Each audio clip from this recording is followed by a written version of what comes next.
વિશ્વમાં શાંતિ, પ્રેમ, સ્વાસ્થ્ય અને આધ્યાત્મિક મૂલ્યોના પ્રસાર અર્થે બ્રહ્મકુમારીઝ અનુભૂતિ ધામ જાડેશ્વર સેવા કેન્દ્ર દ્વારા walk for peace and yoga કાર્યક્રમનું આયોજન કરવામાં આવ્યું હતું, જેમાં 150થી વધુ લોકોએ ભાગ લીધો હતો.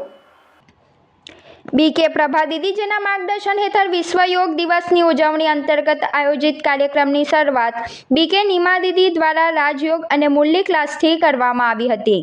ત્યારબાદ ગુજરાત યોગ બોર્ડ ભરૂચના યોગ કોચ બીકે સુરેન્દ્રભાઈએ તમામ ભાઈ બહેનોને યોગાભ્યાસ કરાવ્યો, જેના કારણે ઉપસ્થિતિઓમાં ઉત્સાહનું વાતાવરણ સર્જાયું હતું.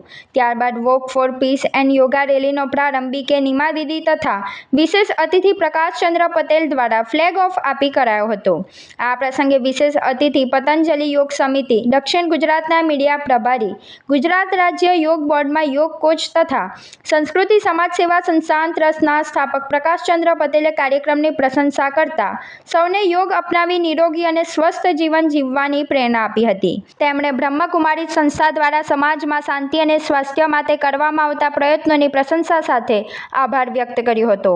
સમગ્ર કાર્યક્રમનું સંચાલન બીકે અમિતા દીદી, બીકે સુજાતા દીદી, બીકે ચૈતાલી દીદી તથા બીકે કૈલાસ દીદી દ્વારા કરવામાં આવ્યું હતું. બ્રહ્મકુમારીઝના દરેક સેવા કેન્દ્રો દ્વારા એક જ સમય પર એક શાંતિ યાત્રાનું આયોજન કરવામાં આવ્યું છે, walk for yoga and peace. કે આજે આપણે સૌ પોતાના ફિઝિકલ હેલ્થ માટે તો ખૂબ અવેર છે કે આપણે પ્રાણાયામ કરીએ છીએ, યોગા કરીએ છીએ, આસન કરીએ છીએ, પણ સાથે સાથે જરૂરી છે માનસિક શાંતિ. કે જેટલું આપણું માનસિક સંતુલન સારું હશે, માનસિક શાંતિ હશે, તો એટલું જ આપણને યોગા બેનિફિટ કરશે.